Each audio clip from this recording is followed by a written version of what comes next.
You may have heard about the Quran's idea of paradise being 72 virgins, and I promise I will come back to those virgins.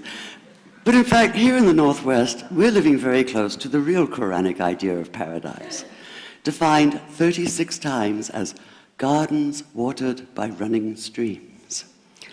Since I live in a houseboat on the running stream of Lake Union, this makes perfect sense to me. But the thing is, how come it's news to most people? I know many well-intentioned non-Muslims who've begun reading the Quran but given up, disconcerted by its otherness.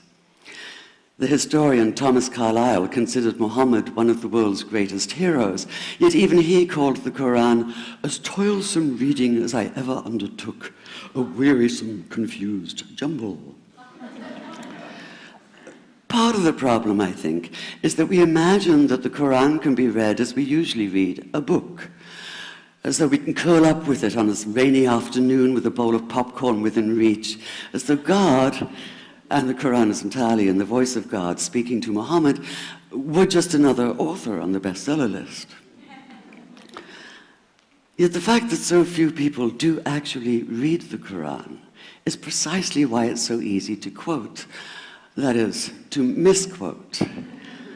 Phrases and snippets taken out of context in what I call the highlighter version, which is the one favored by both Muslim fundamentalists and anti-Muslim Islamophobes. So this past spring, as I was gearing up to begin writing a biography of Muhammad, I realized I needed to read the Quran properly as I could, that is. My Arabic's reduced by now to wielding a dictionary, so I took 4 well-known translations and decided to read them side by side, verse by verse, along with a transliteration and the original 7th century Arabic. Now, I did have an advantage.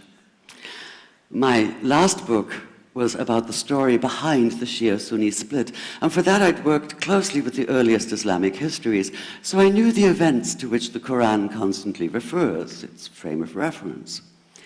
I knew enough, that is, to know that I'd be a tourist in the Quran, an informed one, an experienced one even, but still an outsider, an agnostic Jew reading someone else's holy book.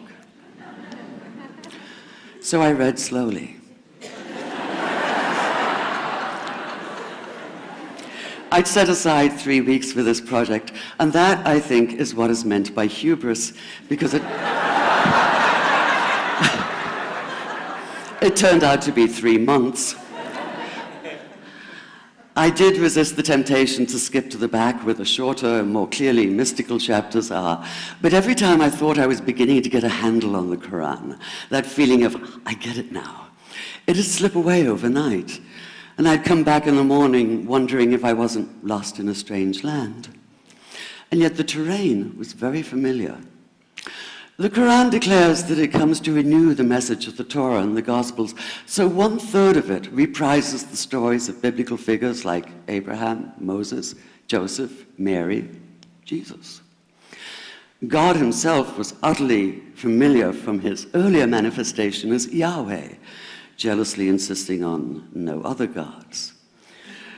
The presence of camels, mountains, desert wells and springs took me back to the year I spent wandering the Sinai desert.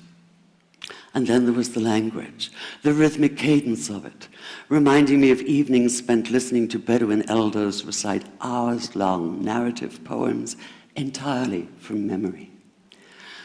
And I began to grasp why it's said that the Quran is really the Quran, only in Arabic.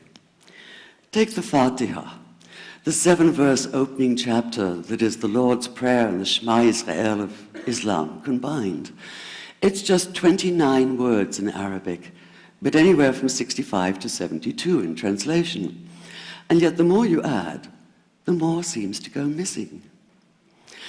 The Arabic has an incantatory, almost hypnotic quality that begs to be heard rather than read, felt more than analyzed.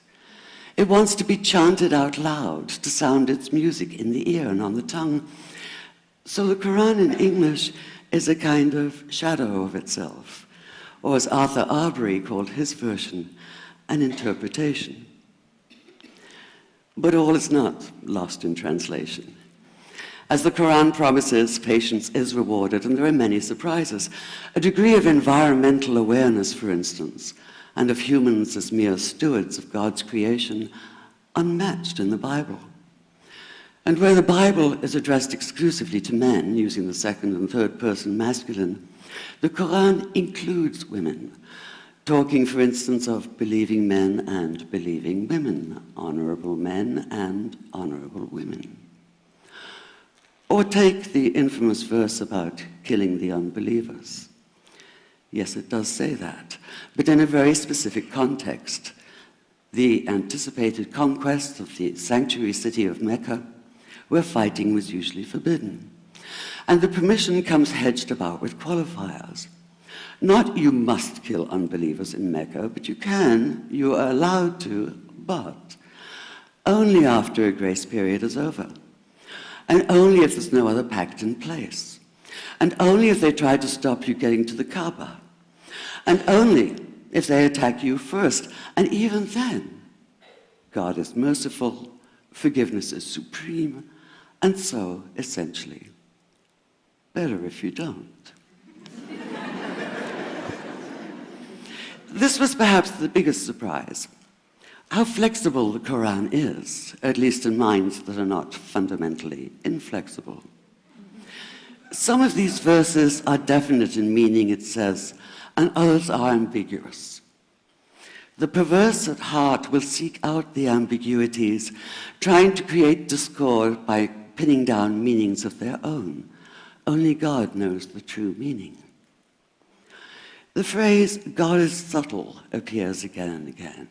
And indeed, the whole of the Quran is far more subtle than most of us have been led to believe, as in, for instance, that little matter of virgins and paradise. Old-fashioned Orientalism comes into play here. The word used 4 times is huris, rendered as dark-eyed maidens with swelling breasts, or as fair, high-bosomed virgins. Yet all there is in the original Arabic is that one word, huris. Not a swelling breast or high bosom in sight.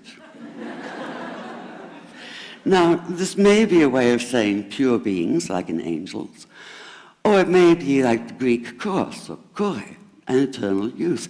But the truth is, nobody really knows, and that's the point. Because the Quran is quite clear when it says that you will be a new creation in paradise, and that you will be recreated in a form unknown to you, which seems to me a far more appealing prospect than a virgin.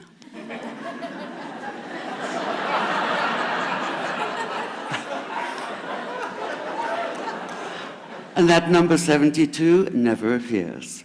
There are no 72 virgins in the Quran.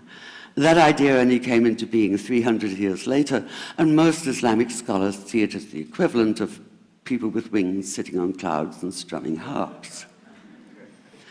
Paradise is quite the opposite. It's not virginity, it's fecundity, it's plenty, it's gardens watered by running streams. Thank you.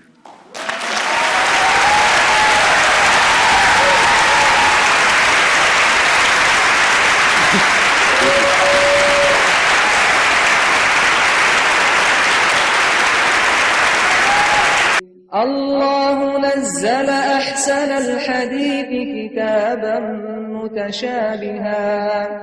كتابا متشابها مثانية تقشعر منه جلود الذين يخشون ربهم ثم تلين جلودهم وقلوبهم إلى ذكر الله ذلك هدى الله يهدي به من يشاء ومن يضلل الله فما له من